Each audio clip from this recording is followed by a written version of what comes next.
कृष्णाय वासुदेवाय हरये परमात्मने प्रणतक्लेशनाशाय गोविन्दाय नमो नमः।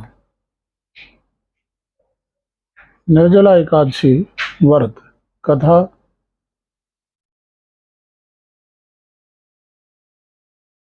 भगवान केशव को युधिष्ठिर जी महाराज ने कहा, जनार्दन, अपरा का सारा महत्व मैंने सुन लिया। अब ज्येष्ठ के शुक्ल पक्ष की निर्जला एकादशी का वर्णन भी कीजिए। भगवान श्री कृष्ण बोले, राजन, इसका वर्णन परम धर्मात्मा सत्यवती नंदन व्यास जी करेंगे, क्योंकि वे संपूर्ण शास्त्रों के तत्वज्ञ और वेद वेदांतों के परम विद्वान हैं।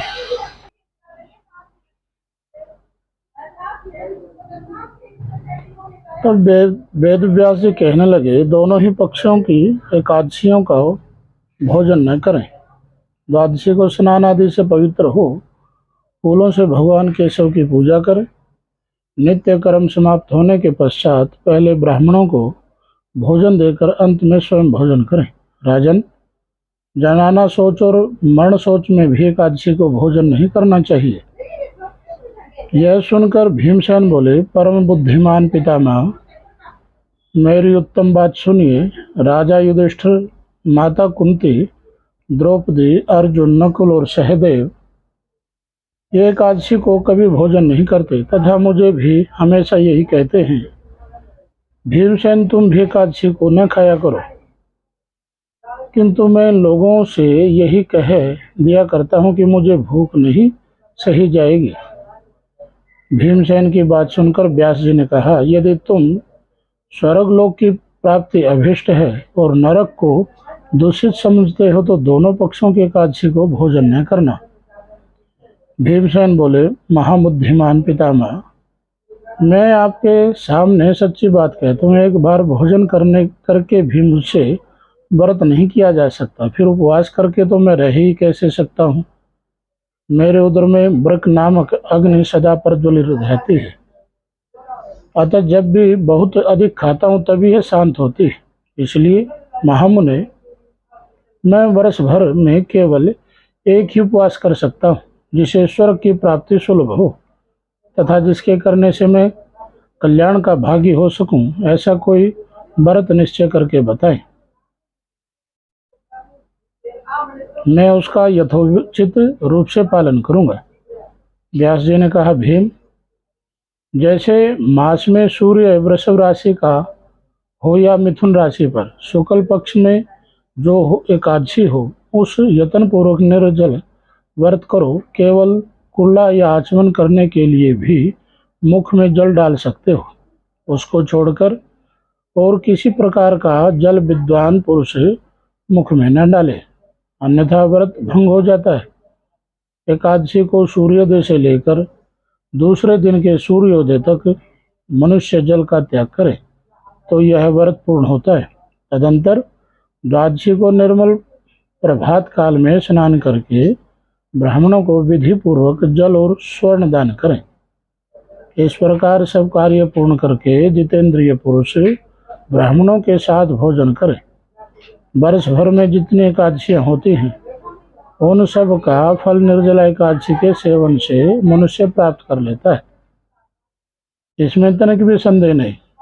शंख चक्र गदा धारण करने वाले भगवान केशव ने मुझसे कहा था कि यदि मानव सब को छोड़कर एकमात्र मेरी शरण में आ जाए और एकादशी को निराहार रहे तो वह सब पापों से मुक्त हो जाता है। एकादशी व्रत करने वाले पुरुष के पास विशालकाय, विकराल आकृति और काले रंग वाले दंडपाशधारी भयंकर यमदूत नहीं जाते। अंतकाल में पीताम्बरधारी सौम्य स्वभाव वाले, हाथ में सुदर्शन धारण करने वाले, मन के समान वेगशाली विष्णुदूत आकर उस वैष्णव पुरुष को भगवान विष्णु के धाम में ले जाते हैं। अंततः निर्जला एकादशी को संपूर्ण यत्न करके उपवास करना चाहिए। तुम भी सब पापों की शांति के लिए यत्न के साथ उपवास और श्री हरि का पूजन करो। स्त्री हो या पुरुष, यदि उसने मेरु पर्वत के बराबर भी महान पाप किया हो, वह सब एकादशी के प्रभाव से भस्म हो जाता है। जो मनुष्य उस दिन जल के नियम का पालन करता है, वह पुण्य भागी होता है। उसे एक एक प्रहर में कोटि कोटि स्वर्ण मुद्रा दान करने का फल भी मिलता है। मनुष्य निर्जला एकादशी के दिन स्नान, दान, जप, होम आदि जो भी कुछ करता है, वह सब अक्षय होता है। यह भगवान श्री कृष्ण का कथन है। निर्जला एकादशी को विधि पूर्वक उत्तम रीति से उपवास करके मानव वैष्णव पद को प्राप्त कर लेता है। जो मनुष्य एकादशी के दिन अन्न खाता है, यह पाप भोजन करता है, इस लोक में वह चांडाल के समान और मरने पर दुर्गति को प्राप्त करता है। जो ज्येष्ठ शुक्ल पक्ष में एकादशी को उपवास करके दान देंगे, वे परम पद को प्राप्त होकर एकादशी का उपवास किया है। ये ब्रह्म हत्यारे, शराबी, चोर तथा गुरुद्रोही होने पर भी सब पातकों से मुक्त हो जाते हैं। कुंती नंदन, निर्जला एकादशी के दिन श्रद्धालु स्त्री पुरुषों के लिए जो विशेष दान कर्तव्य विहित है, उसे सुने। उस दिन जल में शयन करने वाले भगवान विष्णु का पूजन जलमयी धेनु का दान करना चाहिए, अथवा प्रत्यक्ष धेनु या घृतमयी धेनु का भी दान उचित है। पर्याप्त दक्षिणा और भांति भांति के मिष्ठानों द्वारा यत्नपूर्वक ब्राह्मणों को संतुष्ट करना चाहिए। ऐसा करने से ब्राह्मण अवश्य संतुष्ट होते हैं और उनके संतुष्ट होने पर श्री हरि मोक्ष प्रदान करते हैं। जिन्होंने सम, दम और दान में प्रवृत्त हो श्री हरि की पूजा और रात्रि में जागरण करते हुए निर्जला एकादशी व्रत किया, उन्हें अपने साथ ही बीती हुई 100 पीढ़ियों और आने वाली 100 पीढ़ियों को भगवान वासुदेव के परम धाम में पहुंचा दिया। निर्जला एकादशी के दिन अन्न, वस्त्र, गौ, जल, शैया, सुंदर आसन, कमंडलु तथा छाता दान करने चाहिए।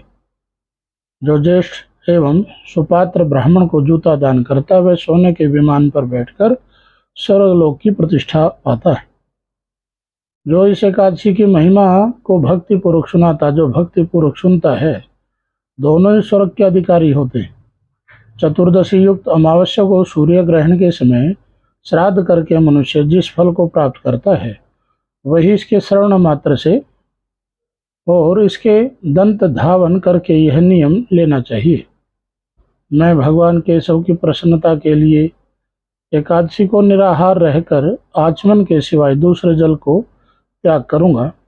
द्वादशी को देव देवेश्वर भगवान विष्णु का पूजन करना चाहिए। गंध, धूप, दीप और सुंदर वस्त्र से विधि पूर्वक पूजन करके जल का घड़ा संकल्प करते हुए निम्नलिखित उच्चारण करें। देव देव ऋषिकेशं संसारणवतारक उदकुंभ प्रदानेन नय मां परमां गतिम।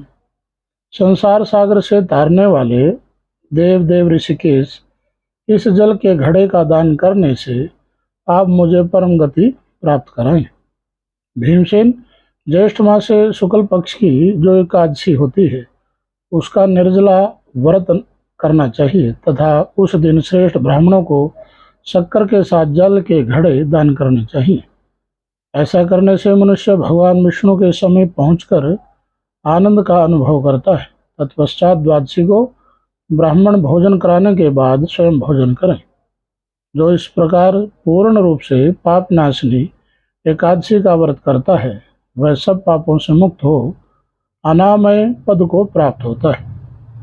यह सुनकर भीमसेन भी इस शुभ एकादशी व्रत का आरंभ किया। तब से यह लोक में पांडव द्वादशी और भीमसेन एकादशी के नाम से विख्यात हुई। श्री कृष्णाय गोविंदाय नमो नमः।